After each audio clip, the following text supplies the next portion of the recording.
Date है आज 4 जुलाई 2023। ये सब टॉपिक डिस्कस करेंगे इस क्लास में। फर्स्ट टॉपिक है diversity for restoration tool, D4R tool. ये प्रीलिम्स के लिए भी इम्पोर्टेंट है और जीएस पेपर 3 मेंस में इम्पोर्टेंट है।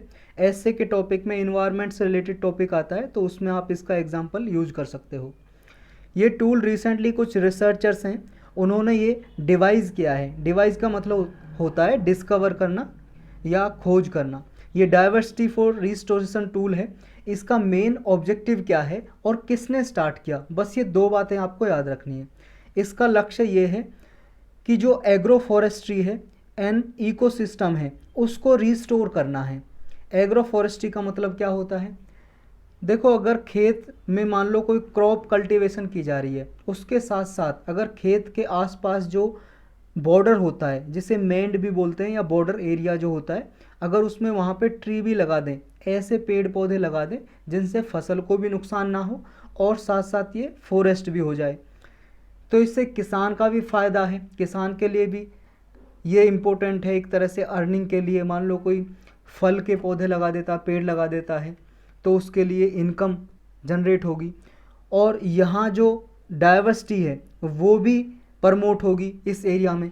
तो इसे बोलते हैं एग्रो फॉरेस्ट्री। इकोसिस्टम आप जानते हो कोई भी हो सकता है, मान लो कोई एक जंगल है वो इकोसिस्टम हो गया उसमें। तो इकोसिस्टम और एग्रो फॉरेस्ट्री को रीस्टोर करने के लिए ये टूल बनाया है। इसमें देखो डिफरेंट डिफरेंट क्या है मेथड प्रोसीजर लिखे हुए हैं डाइवर्सिटी फॉर रिस्टोरेशन टूल में। ये देखो 237 socio economic important native trees Western Ghat से उनकी इन्फॉर्मेशन लेके डेवलप किया गया है। वेस्टर्न घाट आप जानते हो, पश्चिमी घाट कहाँ पे है अपने इंडिया में, देखो गुजरात से लेके यहाँ पे केरल तमिलनाडु तक जो ये पश्चिमी घाट की पहाड़ियाँ हैं, यहाँ पे 237 पेड़ों की इन्फॉर्मेशन लेके ये टूल डेवलप किया गया है। मतलब क्या देखा गया उनमें, ये देखा गया है कि उनके लिए कैसा इन्वायरमेंट चाहिए पेड़ पौधों के लिए, किस वजह से वो स्ट्रेस में आ रहे हैं, पेड़ पौधे सूख जा रहे हैं, ख़त्म हो जा रहे हैं, बायोडाइवर्सिटी को नुकसान हो रहा है, तो किस वजह से हो रहा है। ये सब कुछ इन्फॉर्मेशन लेके ये टूल डेवलप किया गया है ताकि किसी एरियाज़ में कोई वो पेड़ पौधे हैं, जंगल है, कहीं पे फॉरेस्ट है, बायोडाइवर्सिटी है, उसको रिस्टोर किया जा सके, प्रमोट किया जा सके, इसलिए डेवलप किया है। किसने बनाया है ये टूल, बायोडाइवर्सिटी इंटरनेशनल ने। और ये क्या है, ये देखो एक नॉन प्रॉफिट या not for profit research for development organisation है। ये देखो नॉन प्रॉफिट ऑर्गेनाइजेशन है, यानी कि प्रॉफिट के लिए काम नहीं करती है। ये किसके लिए काम करती है फिर ये देखो जितना भी एग्रो फॉरेस्ट्री है या इकोसिस्टम है, बायोडाइवर्सिटी है, इसके मैनेजमेंट करने के लिए डिफरेंट डिफरेंट प्रैक्टिसेस डेवलप करती रहती है ये बायोडाइवर्सिटी इंटरनेशनल, रिसर्च करती रहती है उनके डेवलपमेंट के लिए। और देखो ये जो टूल डेवलप किया है इसके लिए बायोडाइवर्सिटी इंटरनेशनल के साथ साथ ये अत्रि एक ट्रस्ट है, इसने भी इसका साथ दिया है। अत्रि क्या है, अशोका या Ashok trust for research in ecology and environment, इसने भी साथ दिया है बायोडाइवर्सिटी इंटरनेशनल का, ताकि जो रिस्टोरेशन प्रोग्राम है इंडिया में उसको प्रमोट किया जा सके। रिस्टोरेशन का मतलब है मान लो कहीं पे जंगल ख़त्म हो गए हैं, फॉरेस्ट ख़त्म हो गया है, तो वहाँ पे फॉरेस्ट को डेवलप करना, दोबारा से रिस्टोर करना, ये सब किया जाएगा इसमें। नेक्स्ट टॉपिक है ओल्ड चिकी स्क्रिप्ट। स्क्रिप्ट का मतलब आप जानते हो क्या होता है, लिपि बोलते हैं हिंदी में, लिपि। स्क्रिप्ट क्या होती है, लिपि या स्क्रिप्ट। देखो जो आप मान लो हिंदी में या इंग्लिश में ये भाषा लिख रहे हो, ये तो भाषा लिखी हुई है, लैंग्वेज है। इसको लिखने के लिए जो अल्फ़ाबेट यूज किए गए हैं ABCD से लेकर जेड तक, ये क्या है अल्फ़ाबेट, ये ही है लिपि स्क्रिप्ट। जैसे अंग्रेजी भाषा की रोमन स्क्रिप्ट हो गई, ऐसे हिंदी भाषा की देवनागरी हो गई, संस्कृत की देवनागरी हो गई, ऐसे डिफरेंट डिफरेंट स्क्रिप्ट होती हैं डिफरेंट डिफरेंट भाषा को लिखने के लिए। तो ये अभी ये ओल्ड चिक की स्क्रिप्ट न्यूज में है, किस भाषा को लिखने के लिए यूज होती है, संथाली भाषा को, याद रखना है, संथाली लैंग्वेज को लिखने के लिए यूज होती है। अभी न्यूज में क्यों है, देखो हल दिवस होता है, इसे हल या हुल भी बोल सकते हैं, उड़ीसा में उड़िया भाषा में कुछ भी प्रोनाउंसिएशन हो सकती है, तो प्रोनाउंसिएशन पे आप मत जाओ, ये जानो HUL हल दिवस। हल दिवस क्या होता है उसे बाद में जानेंगे, पहले हम ओल्ड चिक की स्क्रिप्ट के बारे में जानेंगे। अभी हल दिवस आया, हल दिवस पे प्राइम मिनिस्टर ने सल्यूट किया इसके जो क्रांतिकारी थे, रिवोल्यूशनरी थे। तो जानते पहले ओल्ड चिक की स्क्रिप्ट के बारे में, ये देख सकते हो ये इसके अल्फ़ाबेट हैं लिखे हुए हैं, आपको समझ नहीं आ रहे हैं तो कुछ समझने की ज़रूरत नहीं है, बस इतना जान लो। ये संथाली लैंग्वेज को लिखने के लिए यूज की जाती है। किसने और कब बनाई थी इस स्क्रिप्ट को, किसने और कब बनाया था? 1925 में रघुनाथ मुर्मू ने 1925 में रघुनाथ मुर्मू ने इसको बनाया था। ये राइटर थे, टीचर थे। उस टाइम पे देखो उड़ीसा जो स्टेट अभी है उड़ीसा, उसका नाम मयूरभंज स्टेट हुआ करता था 1925 में। तो उस टाइम पे इन्होंने बनाया था संथाली लैंग्वेज को लिखने के लिए, या मुंडा लैंग्वेज है उसको लिखने के लिए। मेनली ये संथाली लैंग्वेज है ना, उसको लिखने के लिए यूज होती है। और संथाली देखो एक कम्युनिटी भी है, एक जाति है, शेड्यूल ट्राइब में आती है, उसकी भाषा है संथाली लैंग्वेज। और भी पीपल बोलते हैं आसपास जो रहते हैं उड़ीसा, झारखंड, वेस्ट बंगाल में, और इवन बांग्लादेश, नेपाल, भूटान में भी कुछ लोग ऐसे हैं जो संथाली लैंग्वेज बोलते हैं। मेन एरिया कहाँ पे? झारखंड, वेस्ट बंगाल, ये वाला जो एरिया है, या उड़ीसा, ये तीन एरिया, उड़ीसा, झारखंड और वेस्ट बंगाल, मेनली उड़ीसा, यहाँ पे लैंग्वेज बोली जाती है। किसने डेवलप की, ये नाम याद रहेगा आपको। ओल्ड चिक्की को देखो ओल्ड सिमेट या ओल्ड सिक्की या ओल के नाम से भी जानते हैं। संथाली अल्फ़ाबेट है। संथाली कल्चर को प्रमोट करने के लिए ये बनाया गया था। 1939 में पहला पब्लिकेशन हुआ इस स्क्रिप्ट का मयूरभंज स्टेट में, यानी कि पब्लिश की गई इसकी बुक। मुर्मू है जो रघुनाथ मुर्मू, जिन्होंने इस स्क्रिप्ट को डेवलप किया था, उन्होंने 150 से ज़्यादा बुक लिखी थी इस लैंग्वेज में, संथाली लैंग्वेज में, ओल्ड चिक्की स्क्रिप्ट को यूज करके। बहुत सारे नोवेल लिखे थे, उपन्यास बोलते हैं नोवेल को हिंदी में, पोइट्री लिखी थी, कविता, ड्रामा, ग्रामर्स, डिक्शनरीज लिखी थी। इन्होंने बहुत सारी इन्फॉर्मेशन प्रोवाइड की थी इस संथाली लैंग्वेज के बारे में, और स्क्रिप्ट के बारे में भी बताती है ये बुक। संथाली देखो सिर्फ ओल्ड चिकी लैंग्वेज, मतलब ओल्ड चिकी स्क्रिप्ट में ही नहीं लिखी जाती है। संथाली लैंग्वेज को, भाषा को लिखने के लिए ओल्ड चिकी के साथ साथ लैटिन स्क्रिप्ट भी यूज करते हैं, उड़िया स्क्रिप्ट में भी लिखी जाती है, बंगाली या देवनागरी अल्फ़ाबेट को भी यूज करते हैं संथाली लैंग्वेज को लिखने के लिए। Santhali language mainly Jharkhand, Orissa, West Bengal में बोली जाती है और यहाँ पे यूज की जाती है, लेकिन ये नॉर्थ वेस्ट, बांग्लादेश, नेपाल, भूटान में भी यूज होती है। अब जान लेते हैं हल दिवस के बारे में, जिसकी वजह से अभी ये न्यूज में था। हल का मतलब होता है रिवॉल्यूशन, यानी कि क्रांति। जो संथाल रिवॉल्यूशन हुई थी उसको हल रिवॉल्यूशन के नाम से भी जानते हैं। संथाल रिबेलियन क्या थी, या रिवॉल्यूशन या रिबेलियन, संथाल विद्रोह बोलेंगे हिंदी में। देखो जब 1857 की क्रांति हुई थी, आपको पता ही होगा, रिवॉल्ट ऑफ 1857, इससे 2 साल पहले 1855 में ये संथाल रिबेलियन हुई थी। क्यों हुई थी? देखो आपको पता उस टाइम पे भारत अंग्रेजों का गुलाम था, और जो कॉलोनियलिज्म की पॉलिसी थी, जो कॉलोनी बना रखा था इंडिया को, तो पॉलिसी थी जो ब्रिटिश गवर्नमेंट की, वो इकोनॉमिक सप्रेशन की थी, इकोनॉमिक ऑपरेशन की थी। यानी कि ये बहुत ज़्यादा भूमि कर लगाया करते थे, लैंड रेवेन्यू बहुत ज़्यादा लगाया करते थे, वहाँ पे आर्थिक शोषण हो रहा था यहाँ पे संथाली पीपल का। तो इन्होंने इकोनॉमिक ऑपरेशन के खिलाफ, ये कॉलोनियलिज्म के खिलाफ ये जंग छेड़ दी, रेबेलियन छेड़ दिया। और यहाँ पे लीडर कौन था संथाली रेबेलियन का? लीडर थे सिद्धू और कानू, ये दोनों भाई थे, इन्होंने लीड किया था इस संथाली रेबेलियन को। और भी कई सारी जो कास्ट थी उन्होंने पार्टिसिपेट किया था, हिस्सेदारी ली थी इस रेबेलियन में। 32 कास्ट और कम्युनिटी थी जिन्होंने पार्टिसिपेशन किया था इस रेबेलियन में। तो यही था इसके बारे में। नेक्स्ट टॉपिक है पंचायती डेवलपमेंट इंडेक्स रिपोर्ट। ये प्रीलिम्स के लिए तो इम्पोर्टेंट है ही, जीएस पेपर 2 के लिए भी इम्पोर्टेंट है। और अगर कोई मान लो टॉपिक आता है एसए में सस्टेनेबल डेवलपमेंट गोल से रिलेटेड, तो वहाँ पे भी आप यूज कर सकते हो इस इंडेक्स को। क्या है इंडेक्स, क्यों बनाई गई है, किसने लॉन्च की है, इसके बारे में जानते हैं, और कौन रिलीज करता है इसको। देखो union minister of state for Panchayati Raj, union minister होते हैं ना फॉर पंचायती राज के लिए, उन्होंने इसको रिलीज किया है, जारी किया है इस रिपोर्ट को, पंचायती डेवलपमेंट इंडेक्स रिपोर्ट। अभी देखो न्यू दिल्ली में पंचायती डेवलपमेंट इंडेक्स के लिए एक मीटिंग हुई थी, वर्कशॉप हुई थी, नेशनल वर्कशॉप बोल लो, कॉन्फ्रेंस मीटिंग, वहाँ पे इसको रिलीज किया पंचायती डेवलपमेंट इंडेक्स को। क्या है ये इंडेक्स और किस लिए काम करती है इंडेक्स, क्या बताया जाता है इस इंडेक्स में, डेटा किसका होता है? पंचायती डेवलपमेंट इंडेक्स है जो एक कंपोजिट इंडेक्स है। कंपोजिट इंडेक्स किसके लिए? पंचायत के लिए। पंचायत आप जानते हो विलेज एरियाज़ में, रूरल एरियाज़ में जो पंचायत होती है उनके लिए। किस लिए है? ताकि ये सस्टेनेबल डेवलपमेंट गोल का लोकलाइजेशन किया जा सके। सस्टेनेबल डेवलपमेंट गोल क्या होते हैं? इनको हिंदी में बोलते हैं सतत। सस्टेनेबल का मतलब सतत, डेवलपमेंट का मतलब विकास और गोल का मतलब लक्ष्य, सतत विकास लक्ष्य। क्या है ये एसडीजी या सस्टेनेबल डेवलपमेंट गोल? 2015 में यूनाइटेड नेशन ने, संयुक्त राष्ट्र ने ये 17 गोल रखे 2030 तक अचीव करने हैं। जो भी यूनाइटेड नेशन के मेंबर हैं, इंडिया भी है, इंडिया भी कोशिश कर रहा है ये 17 गोल को, जो 17 गोल हैं 2030 तक हासिल किया जाए। इनमें गोल ऐसे हैं जैसे पॉवर्टी को रिड्यूस करना, जेंडर डिस्क्रिमिनेशन होता है जो उसको ख़त्म करना, हेल्थ सिस्टम है जो हेल्थ के लिए फैसिलिटी प्रोवाइड करना, सबके लिए एजुकेशन हो, शिक्षा के लिए एक तरह से ये गोल है जो इसको अचीव करना। तो ये 17 गोल हैं, इनके पार्ट हैं। जैसे पहला गोल है, इसके पार्ट हैं डिफरेंट डिफरेंट, 1.1, 1.2, 1.3। तो ये टोटल मिला के, टोटल 1.1, 1.2 ऐसे दूसरे गोल के भी ऐसी कैटेगरी होंगी, टोटल मिला के 169 है टारगेट। इनको नाम दिया टारगेट, हिंदी में देखो लक्ष्य ही बोलते हैं। तो 169 टारगेट हैं और 17 गोल हैं। 17 गोल के ही पार्ट हैं ये, 2030 तक अचीव करने हैं। तो देखो पंचायत लेवल पे भी इनके लिए अवेयरनेस फैलाई जा सके कि पंचायत लेवल पे भी गांव के एरियाज़ में, रूरल एरियाज़ में वो सस्टेनेबल डेवलपमेंट गोल को हासिल करने के लिए कुछ काम करें।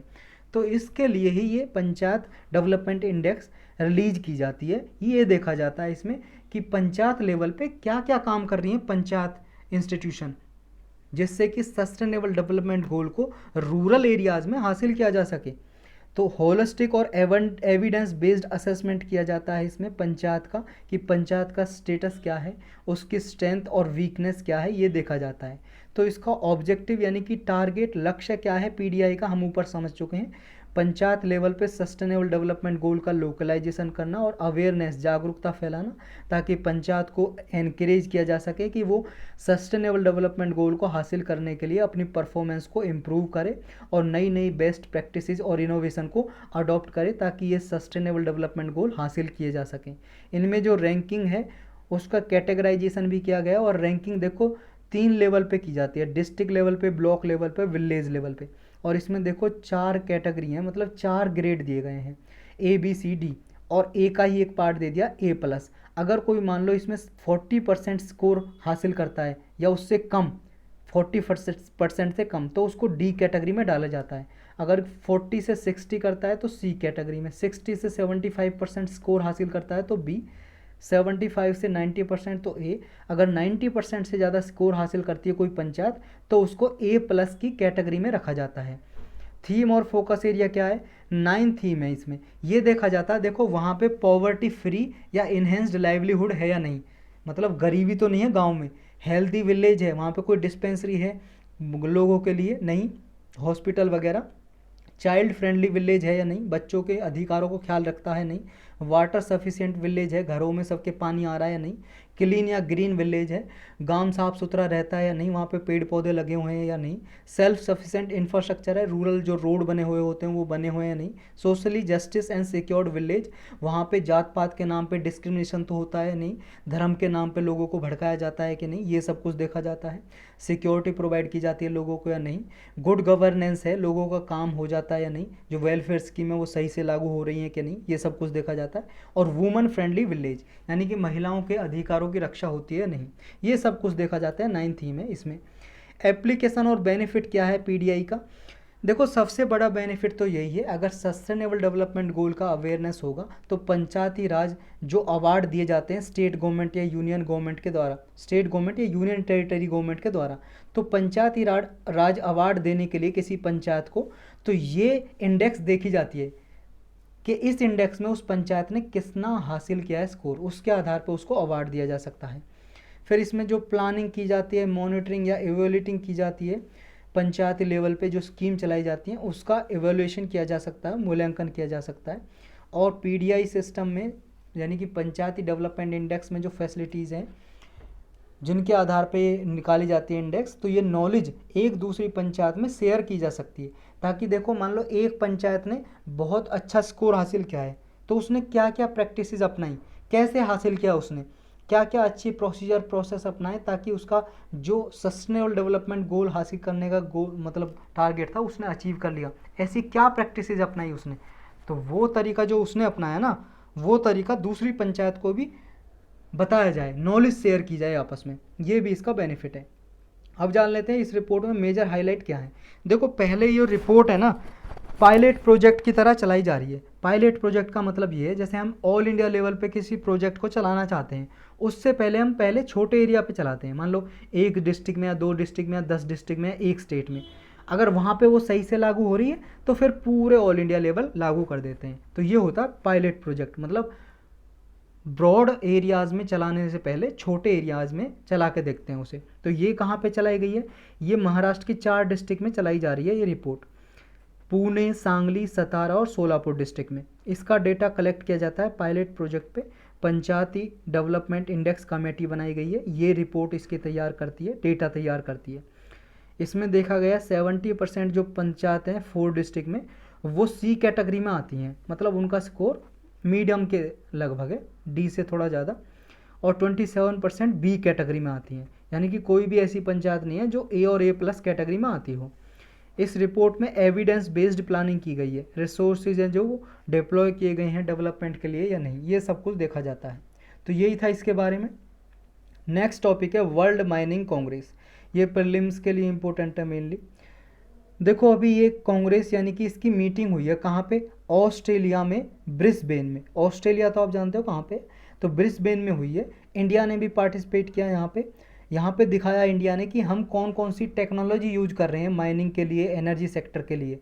ताकि ये प्रैक्टिसेस क्यों दिखाई जाती हैं, इसलिए कि हम जो माइनिंग कर रहे हैं, माइनिंग का मतलब जो खदानें, जो मिनरल्स दबे हुए हैं अर्थ के अंदर उन्हें खुदाई करके निकाला जाता है, कोयला की खदानें या डायमंड की या सोने की, कोई भी खदानें हो सकती हैं जो माइनिंग की जाती है। तो ये सस्टेनेबल है या नहीं है, इसमें सस्टेनेबल डेवलपमेंट प्रैक्टिसेस अपना रहे हैं या नहीं।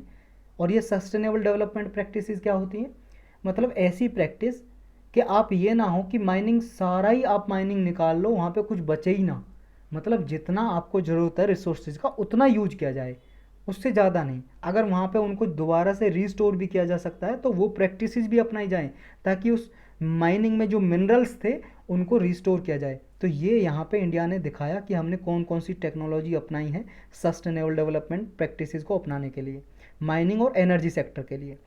तो वर्ल्ड माइनिंग कांग्रेस है, globally mining and resource industries के लिए ये इंटरनेशनल फोरम होता है।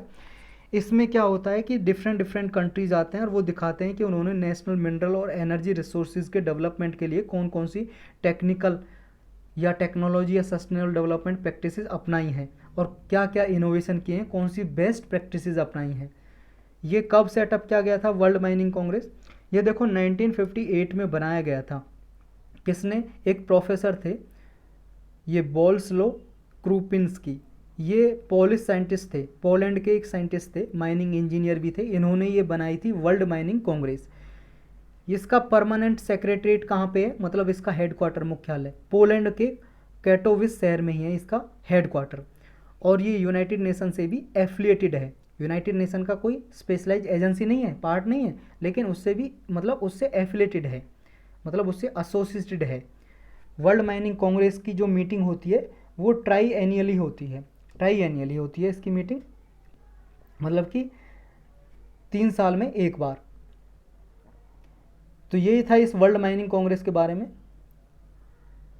कुछ वन लाइनर टॉपिक है, जैसे देखो ये आपको पता ही होगा नल्ला मल्ला हिल्स, नल्ला मल्ला हिल्स न्यूज़ में थी, कहाँ पे है ये, तेलंगाना और आंध्र प्रदेश में है ये, तेलंगाना आंध्र प्रदेश, और ईस्टर्न घाट का पार्ट है। ईस्टर्न घाट जो पश्चिमी घाट की पहाड़ियाँ, ये हमारा ईस्टर्न घाट है, पश्चिमी घाट की पहाड़ियाँ। और देखिए पश्चिमी घाट की पहाड़ियाँ ये कंटिन्यूस नहीं है, ये पृथक है, मतलब थोड़ी यहाँ पे फिर यहाँ पे फिर यहाँ पे गैप है इनके बीच में। लेकिन जो वेस्टर्न घाट है ये कंटिन्यूस है, लगातार है, ये बात आपको याद रखनी है। और यहाँ पे जो आंध्र प्रदेश तेलंगाना है ये वाले पार्ट को बोलते हैं नल्ला मल्ला हिल्स, नल्ला मल्ला की पहाड़ियाँ, ईस्टर्न घाट का ही पार्ट है। यहाँ पे कैसा क्लाइमेट पाया जाता है, मतलब फॉरेस्ट कैसा पाया जाता है, यहाँ पे ड्राई डेसिडुअस पाया जाता है या ट्रॉपिकल डेसिडुअस, जिसमें मॉइस्ट डेसिडुअस भी और ड्राई डेसिडुअस दोनों पाए जाते हैं। डेसिडुअस कौन सा होता है, इसे पर्णपाती बोलते हैं, पर्णपाती हिंदी में, उष्ण कटिबंधीय पर्णपाती, डेसिडुअस को बोलते हैं पर्णपाती या पतझड़, जिसमें एक सीजन में पत्ते झड़ते हैं पेड़ पौधे के, फिर दूसरे सीजन में जब आ जाते हैं तो इसे बोलते हैं ट्रॉपिकल डेसिडुअस फॉरेस्ट। यहाँ पे पाया जाता है नल्ला मल्ला हिल्स के आसपास। एक देखो पेंगोंग सिल लेक, ये न्यूज़ में थी, आपको पता ही होगा, पेंगोंग सो लेक, ये कहाँ पे, लेह लद्दाख में है, लद्दाख में है ये पैगोंगसो लेक, खारे पानी की झील है ये, साल्ट वाटर झील। और ये वर्ल्ड की हाईएस्ट साल्ट वाटर लेक है, मतलब सबसे ऊंची, समुद्र तल से ऊंचाई सबसे ऊंची है, क्योंकि पहाड़ों पे है ये लद्दाख में। और इसमें एक खास बात है कि डिफरेंट डिफरेंट सीजन आते हैं ना, तो इसका कलर डिफरेंट हो जाता है, पानी जो इसका पानी का कलर है वो डिफरेंट डिफरेंट हो जाता है, डिफरेंट कलर में, कभी रेड हो जाता है, कभी ग्रीन हो जाता है। ये किसकी वजह से होता है, यहाँ पे देखो जो काई होती है ना, काई काई जो जम जाती है, जिसे एल्गी बोलते हैं, वो डिफरेंट डिफरेंट कलर की हो जाती है, जिसकी वजह से इसका कलर चेंज होता रहता है। तो इसके ये भी बोल सकते हैं डिफरेंट डिफरेंट कलर की ये लेक है, पैगोंग सो लेक। यही टॉपिक थे आज के।